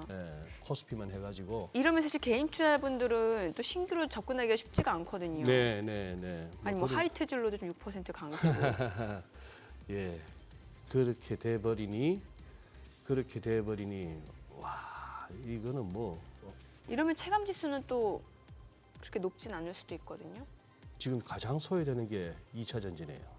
뭐요? 이 와중에 가장 소외되는 섹터가 2차 전지라고. 아, 2차 전지. 이게 무서운 거죠, 그죠? 다른 거 다 제껴놓고 2차 전지만 날랐던 게 지난 한 1년 뭐 네. 그런 상황이다 보니까 참, 요 부분은 이제 또 시간과의 싸움이 또 이제 기다리고 있는 것 같다 싶은 그런 생각이 드는데, 어떠세요 지금 허 팀장님? 저는 지금 약간 뭐 지수 흐름이나 외국인 수급 상황 보면서 약간이 흥분이 되고 있는데 제가 이 흥분을 가라앉혀야 될까요? 아니, 지금 뭐 시세에 순응해야죠. 시세 순환. 아니, 그리고 코스피가 제가 연간 전망에서도 지난번에 나와서도 얘기를 네. 드렸던 것 같긴 한데 코스피가 예를 들어서 600 밑에서는 저희 한국 시장은 여전히 좀 실적에 대비해서는 좀 싸다라고 생각을 좀 하고 있습니다. 그러니까 한 2,600에서 2,650 정도가 좀 적정한 레벨. 네. 그러니까 올해 실적이 그래도 한 10%에서 20%는 는다라는 정도인 것 같고 만약에 실적이 정말 나빠지면은 좀 더 빠지긴 하겠습니다만은 뭐 올해 그래도 기업들의 실적이 10% 이상 는다라는 거를 감안하면은 2,400에서 2,500 되면 여전히 시장은 조금 싼 게 아닌가라고 좀 보여집니다. 야, 우리 한국 코스피가 연초 이후 저 밑에 네. 상승률로 봤을 때 밑에 깔고 있던 게 중국하고 홍콩 증시밖에 그렇죠. 없었는데 예. 오늘부로 한 명 더 생겼네요. 우리 코스피 밑에 브라질이 생겼네요. 아, 브라질. 브라질. 야. 아니 근데 이렇게 대형주가 날아가면은 사실 그동안 뭐 이런 대형주 좋아하셨던 분들은 좀 오래 갖고 계셨던 분들이야 지금 어떻게 보면 또 엑시트할 수 있는 기회라고 생각하실 수도 있을 것 같고 사실 이런 종목을 포트폴리오에 담고 계신 분들이 많을 것 같다는 생각은 안 들거든요. 저는. 네. 예. 개인 투자자들은 확실히 이제 중소형주와 코스닥 종목들을 훨씬 더 좋아하시죠. 그리고 또 사실 이제 작년에 이제 워낙 2차 전지를 통해서 코스닥 시장이 압도적으로 강한 모습을 좀 네, 보여줬기 그랬죠. 때문에 네. 조금 지금 장에서는 개인 투자자들 분들 중에 소외감을 느끼시는 분들 오히려 그래요. 시장은 올라가는데. 네. 그러니. 이제 앞으로가 좀 중요할 것 같아요.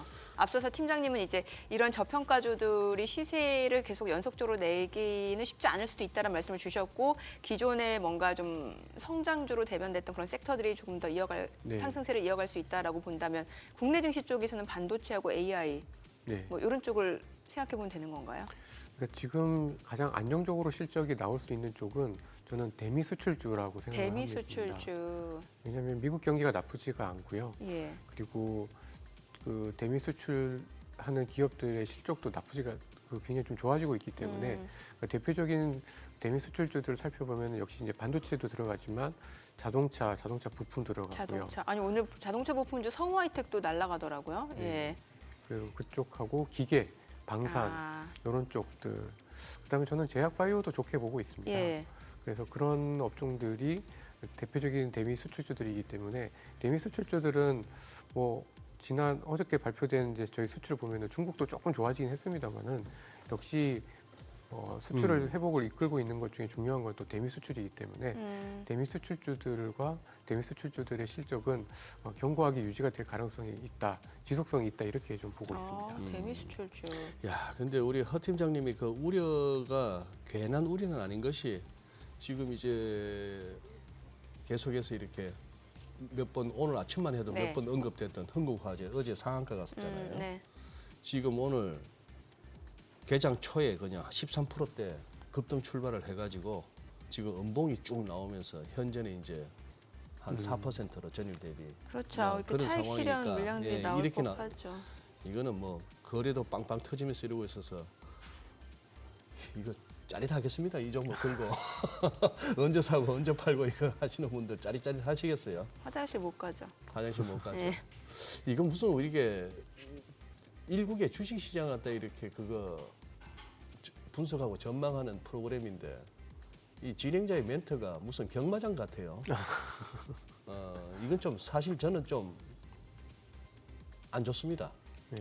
이런 식의 어떤 그 우리 한국 증시 분위기 이거 이러다가 이거 잘못 올라타서 또 네. 몇 달을 아니면 심한 경우 몇 년을 고생해야 되는 경우고 한번 어떻게 짜릿 잡았을 때에 그 쾌감 때문에 계속 이 시장에 또 머물다가 뭐 그거 하기도 하고 하는데 이런 엄청난 테마를 정부 차원에서 만들었네요. 저 PBR을.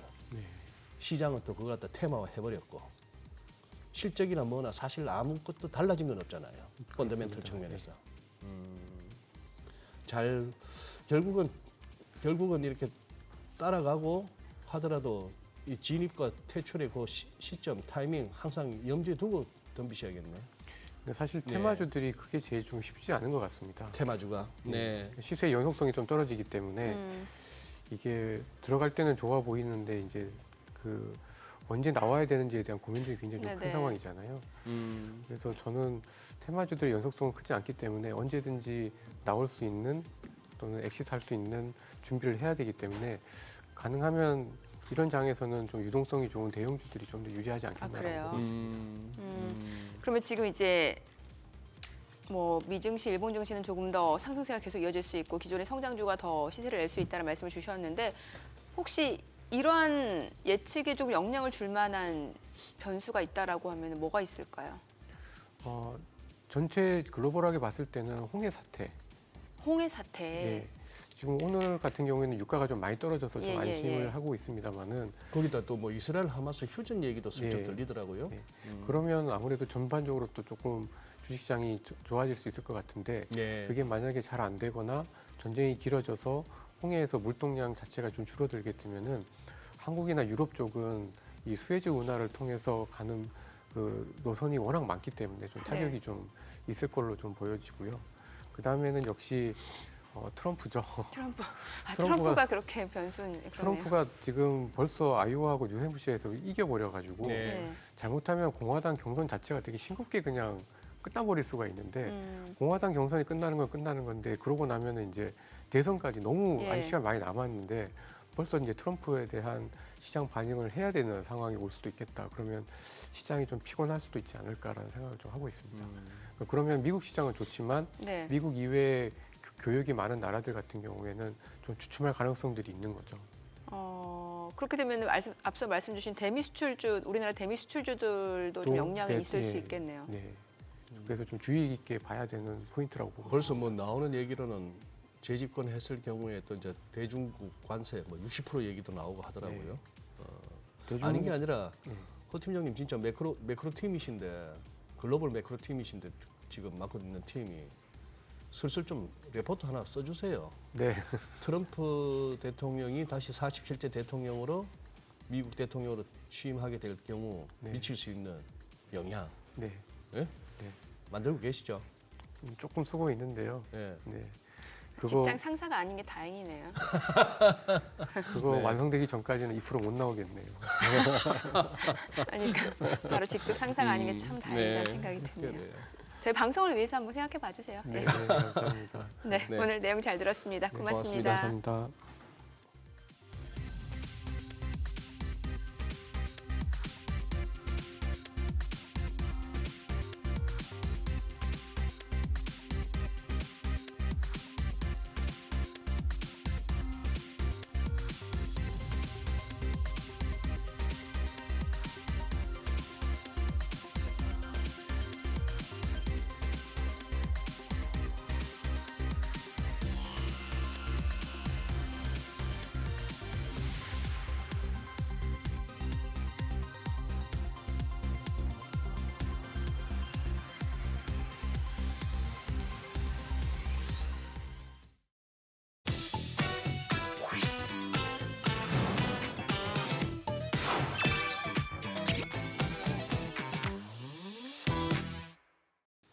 요즘 시장에서 가장 핫한 재테크 정보 남들은 어떻게 하는지 궁금하셨죠? 손에 잡히는 재테크에서 꽉꽉 채워 알려드립니다. 네, 오늘은 나현석 자산관리사님 전화 연결되어 있습니다. 안녕하세요. 안녕하세요. 네, 안녕하세요. 네, 오늘 어떤 재테크 소식 가져오셨나요?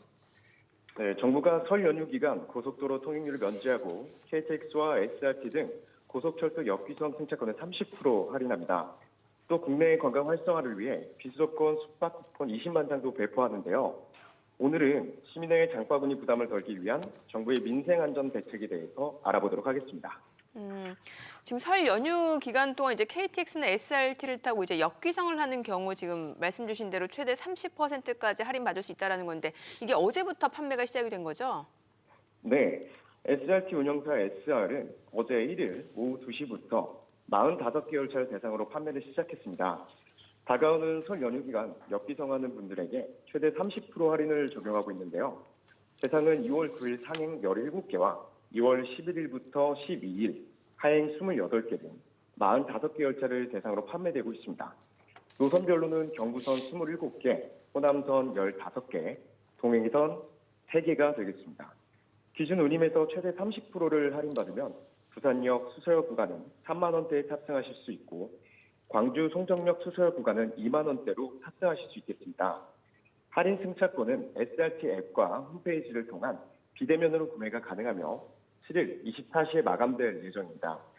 또한 KTX 운영사인 한국철도공사는 30% 할인 KTX 특가 상품을 지난달 31일부터 판매 시작해 2월 5일까지 6일간 진행한다고 밝혔는데요. 현재 부산과 서울의 KTX 운임 가격은 59,800원 기준으로 30% 혜택이 적용되면 17,940원이나 절약하실 수 있겠습니다. 더불어 KTX에서는 4인 가족 동반석에 15% 할인도 제공하고 있으니 혜택 잘 챙기신다면 알뜰한 역기성길 되실 수 있겠습니다. 네. 그리고 이 소식도 뭐 내용이 궁금해지는데 설 연휴 앞두고 또 이제 정부가 비수도권 지역을 대상으로 해서 숙박 쿠폰 20만 장을 배포하겠다고 발표했는데 어떤 내용입니까? 네, 숙박 쿠폰 배포가 이루어지는 오는 7일부터 바로 사용 예약이 가능하고요. 이번 프로모션은 1, 2차로 나누어 7일부터 9만 장, 27일부터 11만 장을 각각 배포할 예정입니다. 1차 배포는 2월 7일 오전 10시부터 온라인 여행사 채널을 통해 1인 1매 발급이 가능하겠습니다. 이번 프로모션은 서울, 경기, 인천을 제외한 비수도권 지역의 국내 콘도, 리조트, 펜션 등 3만 개 숙박 상품에 사용하실 수가 있는데요. 5만 원 초과 상품 예약 시 3만 원을 할인해 줍니다. 1차 쿠폰은 25일까지 사용이 가능하며 선착순 배포인 만큼 쿠폰 수령 소지 시 조기 종료될 수 있다는 점 유념하셔야겠습니다. 이번 프로모션을 놓치시더라도 오는 27일부터 11만 장 2차 배포가 있으니 일정 꼭 체크해 주시길 바랍니다. 네, 내수경기 활성화를 위해서 또 올해는 전통시장에서 사용 가능한 온누리 상품권 구매 한도도 50만 원 더 올린다면서요. 네, 맞습니다. 오늘의 상품권 개인 월 구매 한도를 20일부터 50만 원을 더 올립니다. 종이형은 100만 원에서 150만 원으로, 충전식 카드형과 모바일형은 150만 원에서 200만 원으로 구매 한도가 상향될 예정입니다. 할인율을 살펴보면 종이형은 5%, 모바일 충전식은 10%가 적용되겠습니다. 아울러 상반기에 한해 전통시장 카드 사용의 소득 공제율을 80%로 상향 적용될 거라고 하는데요. 그야말로 일석이조의 혜택이 되겠습니다. 또한 처음으로 전통시장의 농축산물 신용카드 가동 할인을 도입하여 편리하게 할인받을 수 있게 하고 할인 한도도 2만 원에서 3만 원으로 한시적으로 올려 적용된다고 합니다. 네. 설 연휴 기간에 또 고속도로 통행료도 면제된다고요? 네, 2월 9일부터 12일까지 설 연휴 나흘간 고속도로 모든 차량에 대해 통행료를 면제합니다.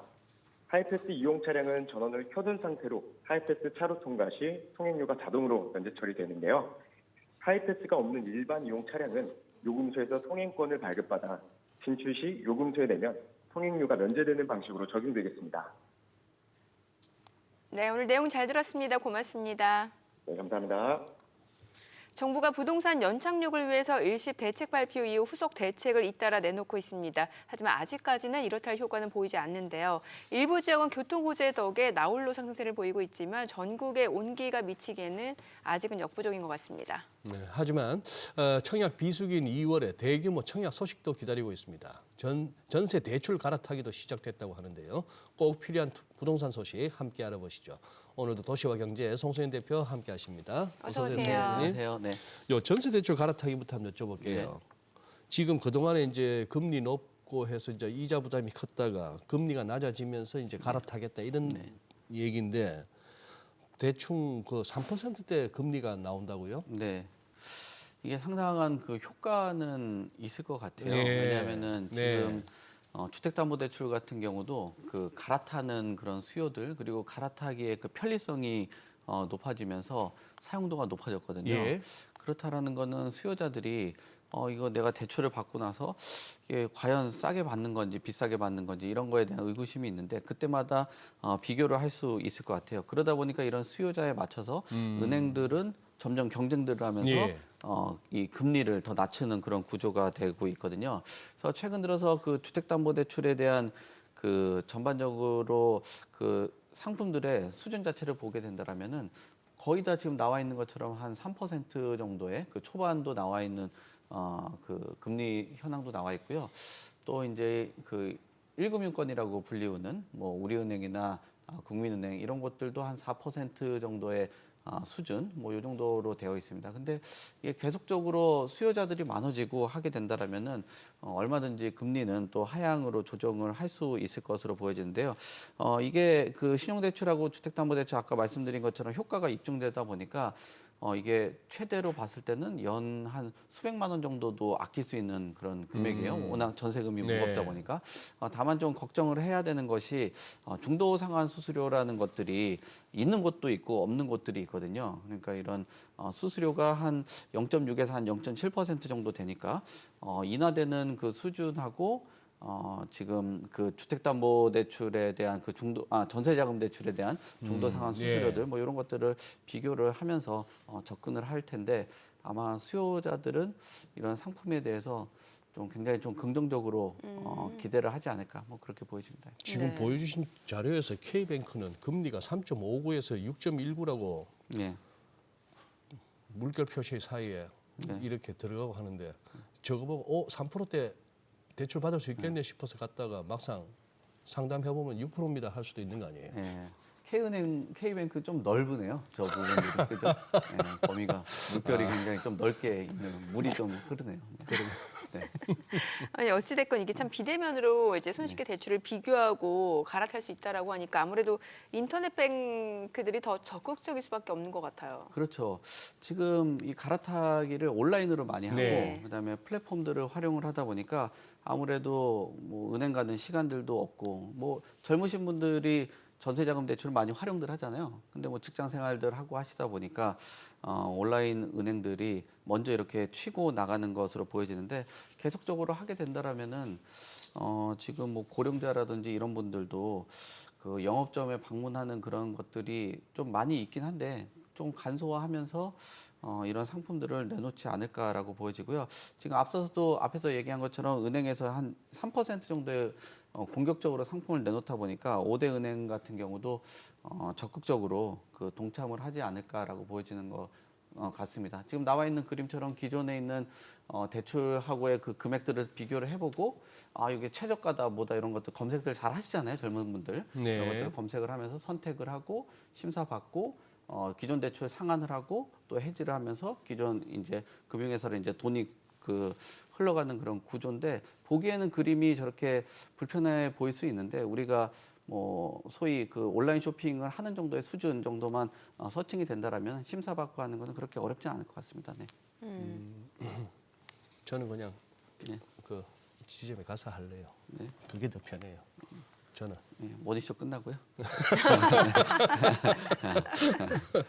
지금 송 대표님 지금 전세 대출 규모가 어느 정도인가요 지금? 지금 규모가 한 120조 120조? 예. 그러니까 은행들이 이렇게 사활을 거는 게 그러네요. 예, 시중에 이렇게 큰 금액들이 움직이고 있으니까 그런 것 같은데 여기서 좀 그 생각을 해봐야 되는 게 네. 모든 게 다 되는 거는 아니고 기간도 설정이 되어 있고 이 갈아타기가 모든 사람이 다 가능한 건 아니라 이 말씀이에요? 네, 그런 그 상품 안에서도 좀 차별성들이 있거든요. 네. 우선적으로 보면은 뭐 지금 상품으로 보면은 다세대 뭐 아파트 이런 것들은 모두 다 되긴 합니다. 근데 지금 나와 있는 것처럼 기존보다도 금액이 무거우면 안 돼요. 뭐 예를 들면은 5억의 전세를 살았는데 네. 뭐 6억, 7억 이렇게 이동하는 아하. 뭐 그런 금액들은 불가하다라고 보면 되고요. 그리고 기존에 전월세에 있던 보증금 대출에 대한 것들도 동일한 보증 기간 안에서 움직여야 됩니다. 뭐 허그라든지 뭐 SGI라든지 뭐 몇몇 곳들이 있거든요. 그런 것들도 동일한 기간에서만 움직일 수 있고요.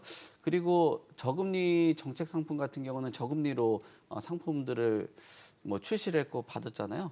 그렇다 예. 보면은 이게 정책에 관련된 그 상품을 받으신 분들 같은 경우는 여기서 뭐 추가적으로 계속적으로 저금리로 이동을 하는 거는 불가하다 보니까 요 부분들을 잘 참고를 하셔야 될 것 같고요.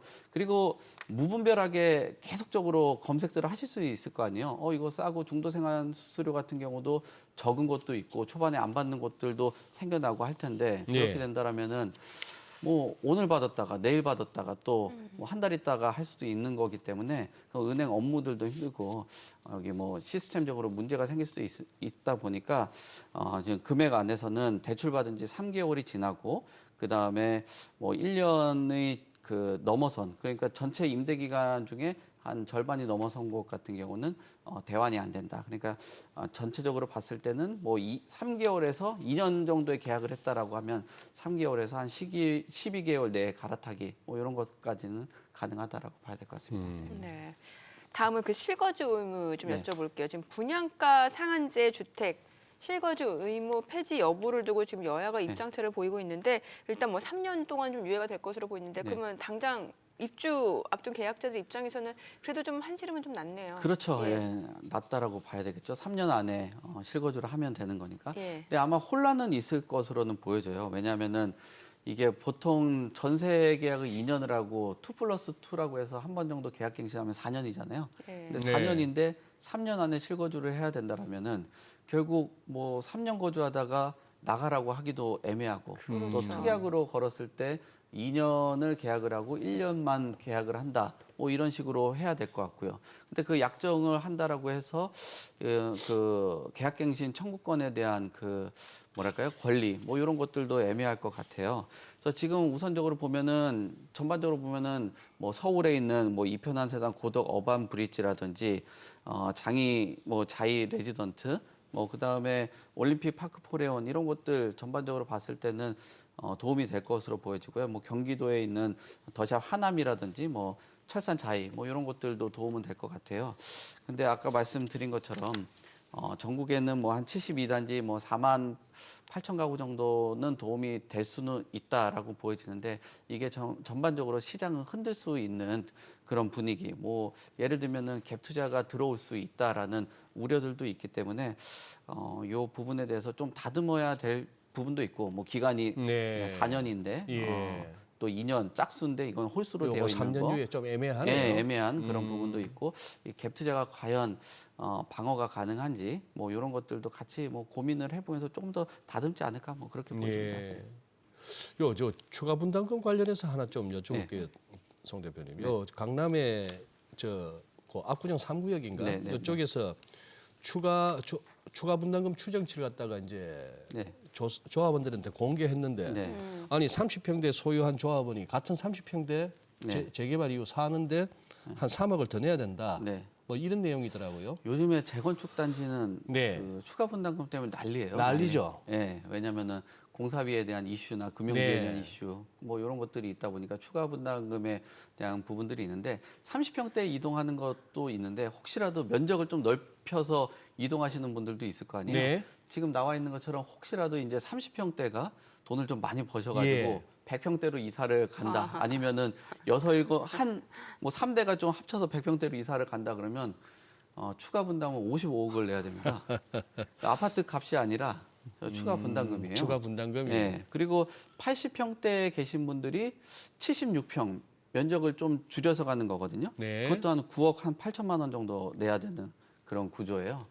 그래서 지금 그 압구정 3구역에 있는 그 재건축 추가 분담금들 자세하게 나와 있는데 40평대가 30평으로 가면은 환급은 받겠지만 좀 면적을 좀 넓혀서 간다라고 하면은 40평대가 뭐 40평으로 가면 한 6천만 원 정도 되는데 한 50평대로 이동을 한다 그러면은 11억 정도 되는 그런 거죠. 근데 40평대에서 40평으로 가도 추가 분담 그 6천만 원이라고 나와 있는데 실제로는 지금 한 47평 정도 되는 곳에서 40평으로 내려가는 거거든요. 그러니까 7평 정도 줄여서 가는데도 예.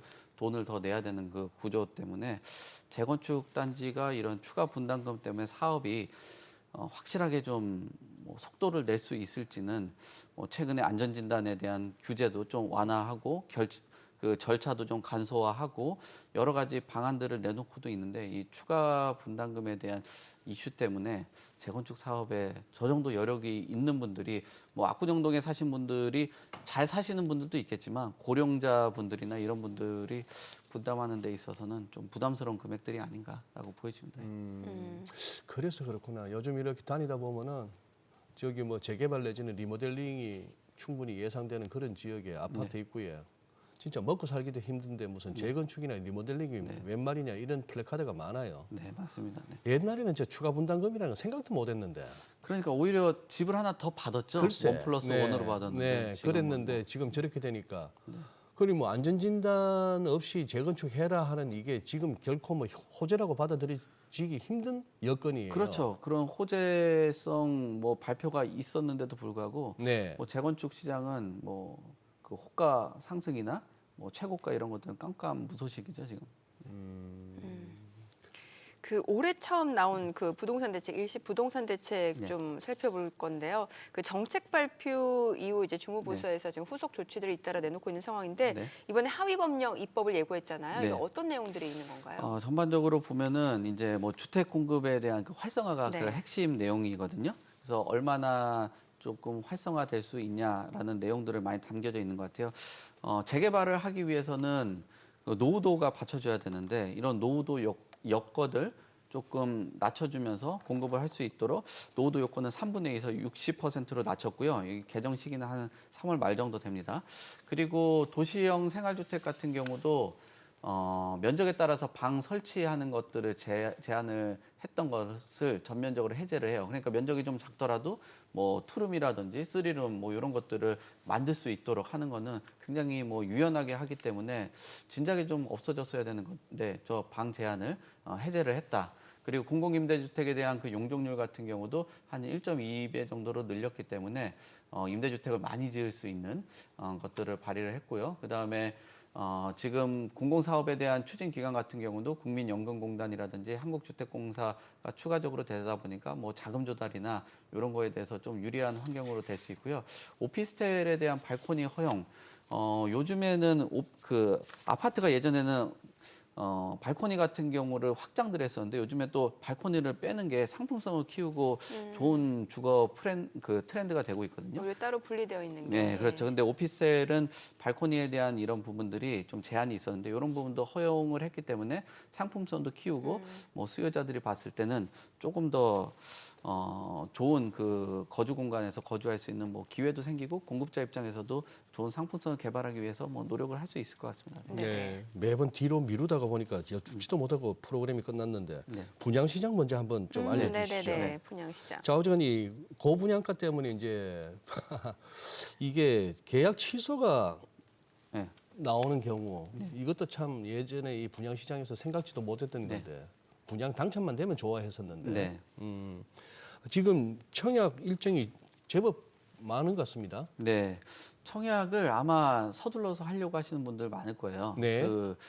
뭐 사업하시는 분들이나 뭐 분양을 앞둔 공급의 주체들이 봤을 때 이게 한 4월 정도 넘어가면 총선에 묻혀버리거든요. 그러니까 이슈 자체가. 예. 그러니까 이슈를 할 수 있고 최근 들어서 어떤 뭐 부동산에 대한 규제 완화 정책들이 나오다 보니까 이런 것들이 마케팅에도 도움되고 수요자들도 적정한 그 자금 여력이 맞다라면은 이 청약 시장에 뛰어들 수 있다라고 볼 수 있거든요. 지금 2월 달에 되는 주요 분양 단지들을 한번 살펴보면은 네. 서울하고 경기, 인천 이곳에서 분양 물량들이 나와요. 그리고 많은 분들이 선호를 하는 서초 지역이라든지 뭐 강동, 서대문 같은 경우도 일반 분양분들이 나오고 있는데 아쉽게도 한 100여 가구, 그다음에 많게는 한 300여 가구 정도 나온다라고 볼 수 있고요. 대단지는 아니네요. 네, 아니 전체적인 단지 같은 경우 매입자는 3,000 가구가 넘으니까 대단지인데 일반 분양분이 별로 안 일반 나와요. 분양이. 네, 일반 분양분이 별로 안 나오기 네, 때문에 네. 요즘에 저 일반 분양분이 적어서 추가적으로 분담금이 또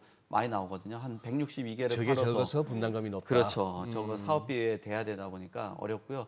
그 경기 수원 같은 경우도 여기는 뭐 한 2,500여 가구 정도 나오니까 물량들이 꽤 있고요. 인천 연수도 한 2,700여 가구 정도 나오고 요즘에 평택도 이슈들이 있는 지역인데 저기도 한 850 가구 정도 나오다 보니까 뭐 그 본인들의 자금 여력 그다음에 요즘에 뭐 분양 가격들이 오른다라고 해도 합리적인 그 가격들이 나오는 지역들 그리고 이슈들이 있는 지역들 같은 경우는 청약에 한번 도전을 해보셔도 괜찮을 것 같습니다. 특히나 앞서서 말씀드린 메이플드아이 같은 경우는 분양가 상한제 적용 지역이다 보니까 그래요?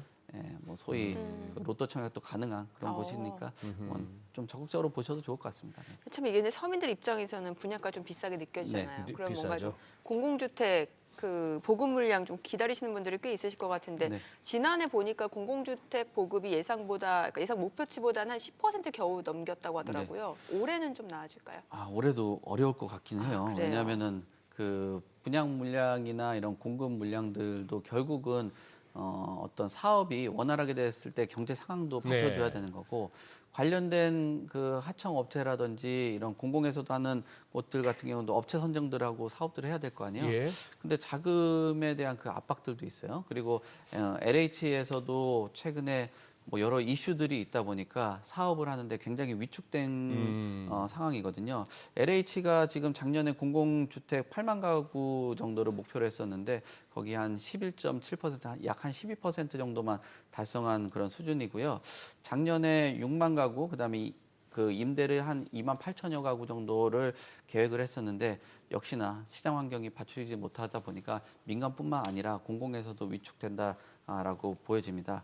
그리고 지금 물가도 높고 시장 경기 침체가 있다 보니까 이런 뭐 소위 말하는 삼중고라고 하죠. 금리, 물가, 시장 침체 이런 것들 때문에 공급이 지연될 것으로는 뭐 명확해 보인다라고 보여집니다. 그래도 국토부 차관이 공공주택 14만 가구 공급에 대해서 총력을 다하겠다라는 그런 발언을 했기 때문에 뭐 올해도 참 어려운 상황이긴 할 텐데 그래도 뭐 수준 자체가 조금 더 개선되는 정도의 수준이지 예전만큼의 그 100% 채운다라는 거는 무리수에 가까운 그런 수치가 아닌가 뭐 그렇게 보여집니다. 예. 네, 오늘 내용 잘 들었습니다. 고맙습니다. 고맙습니다. 감사합니다. 네. 네, 저희 방송 중에 전해드린 내용과 관련해서 모든 투자 판단의 책임은 투자자분들께 있다는 점 알려드립니다. 세상의 모든 돈 되는 정보 100분 머니쇼. 오늘은 여기서 인사드리겠습니다. 저희는 다음 주 월요일 오전 8시에 찾아뵙겠습니다. 고맙습니다.